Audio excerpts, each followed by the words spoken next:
Hello everyone, welcome back to my YouTube channel. So on day 11 of Kubernetes series, today we are going to understand about config maps. So generally we use config maps to store our non-sensitive information or non-sensitive configurations. So let's understand in more detail what it is. So let's take one example. Suppose we have deployed our application on Kubernetes and late after deployment we have realized okay we have missed some configuration, maybe your database URL, API keys or anything basically you have missed.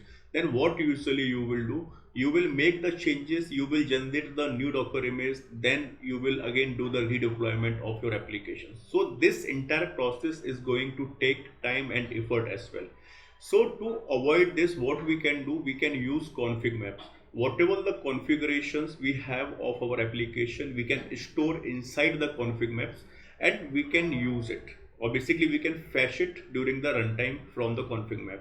So there are multiple benefits we will get when we use config maps. So suppose if we want to deploy same Docker image across multiple environments, in that case what you have to do, you have to create a multiple config maps according to the environments, and you have to put their configurations, and same Docker image basically you can deploy across multiple environments with the help of config maps.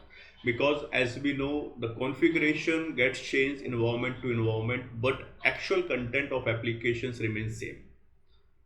So in general, if you have any non-sensitive information or non-sensitive configuration of your application, for that purpose you can use Kubernetes ConfigMaps, and for that you have to store your configuration in key value format.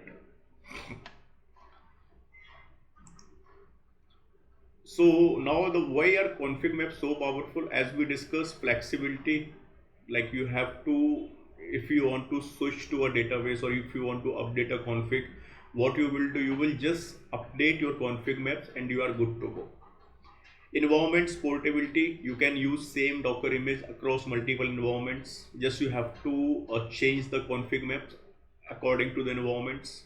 Centralized management, so you are going to keep all your configuration in one place right inside your Kubernetes clusters.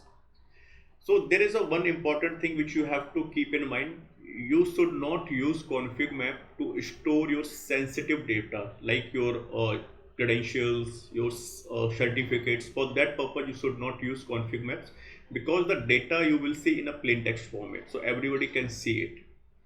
And another one important thing which I have highlighted with red color here. So when you update a config map, your application will not automatically take those changes. For that you have to restart your application pod to reflect the changes. That's what we are going to see in demonstration as well.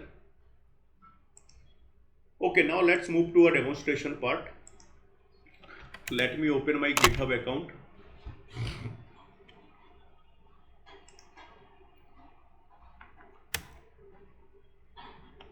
Okay, let me go to my repository, which is K8 fundamentals, and here I'll go inside day 11 folder. So here I have already defined the steps. If you want to do hands-on in your local system, you can do that. Okay, so there are basically three configuration file or three YAML file which we are going to apply. So the very first one is my configmap.yaml file. So let's understand first this particular file. So here we are going to use API version v1, kind will be config map because we are going to create a resource config map, and under metadata we can specify the name of our config map. And under data, so this is the index.html file, and this is the content basically we are going to put for this particular YAML file, HTML file. So basically what we are going to perform as part of demonstration, so we are going to use nginx image. We will deploy our nginx image, and as we know we have a default index.html page in nginx image. So what we are going to do, we are going to change, or we are going to replace the default index.html page with this particular index.html page. Okay, so Okay, so again you will see the format key and value pair format we are using it here. So let me do one thing. Let me open my Visual Studio Code. So first we will apply the config map file and we will create a config map.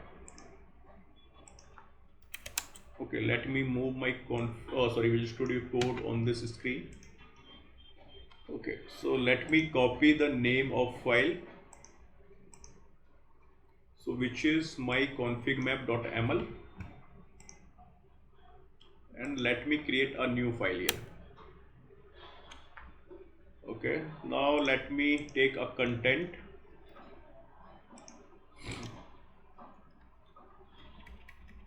So now what I will do, I will apply this file kubectl apply -f and file name.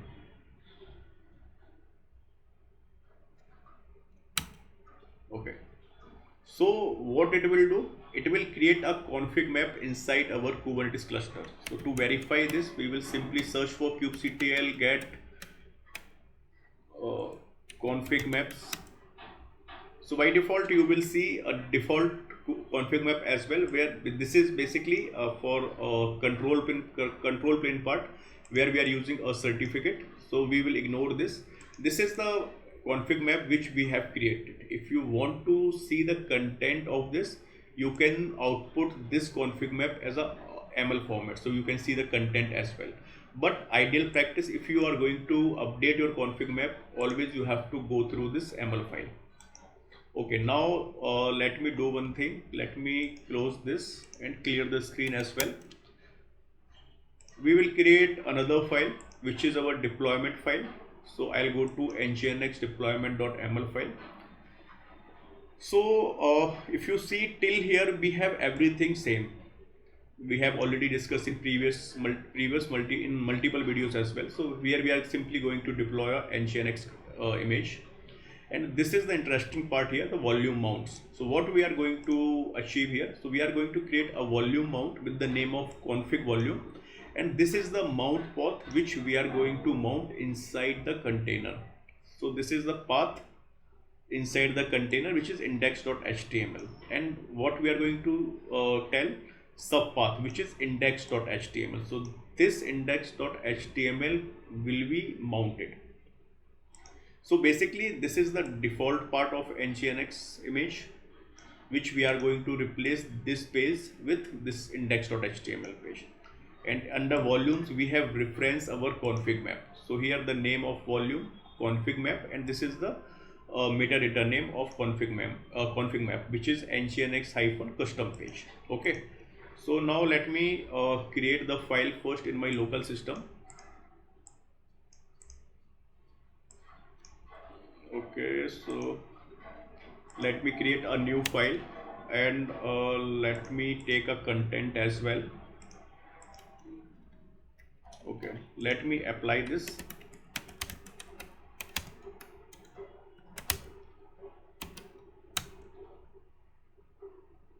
Okay, so we have deployed our nginx container. Now we need to access this image or access this application nginx from our local system. So for that we are going to use a services. So let me create another file which is service. So this is the very simple, which we have already discussed in services part, so I'm not going to explain. Here we are just going to use service type as load balancer. So let me copy the name.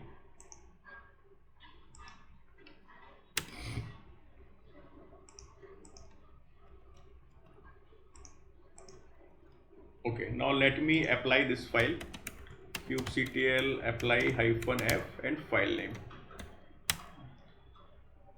So now we have deployed our application with config map. To verify it, what we will do, we will go to our browser and let me search for localhost, because we have used port 80. So this is the file hello from Kubernetes ConfigMap. So this is the content of index.html page, which we have replaced with the default index.html page.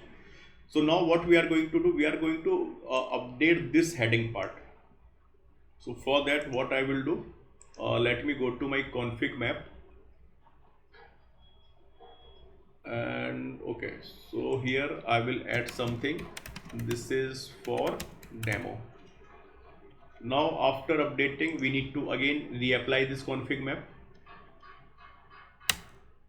Okay, so we have applied our config map, but the latest changes which we have added here, that will not reflect in our application because we have to restart our pod. So there are two options: either you will delete this pod and it will automatically create a new pod for you, or you can do a rollout as well. So if I go to my readme.md file, so here we have a command kubectl rollout restart deployment, and this is the name of deployment. So let me copy this command and let me run it. So what it will do, it will gracefully terminate the old pod and it will recreate the new pod with and it will fetch the latest configuration from the config map. So let's verify the pod status, kubectl get pods. Okay, so one is running and another one is completed. Let me recheck. Okay, so now we have one instance which is running. So now let me go to my browser and let me refresh this page. So now here we can see we have added this content as part of this heading. This is for demo. So it means the config map configuration is working fine. So this is a very simple example we have seen of index.html. What in real world or in real time, basically you will have multiple configuration you can use as part of config map. So in case if you have to make a modification, you have to simply update your config map and you are good to go. So I hope it's clear how basically a config map works. So that's all for today. See you next video. Thank you so much.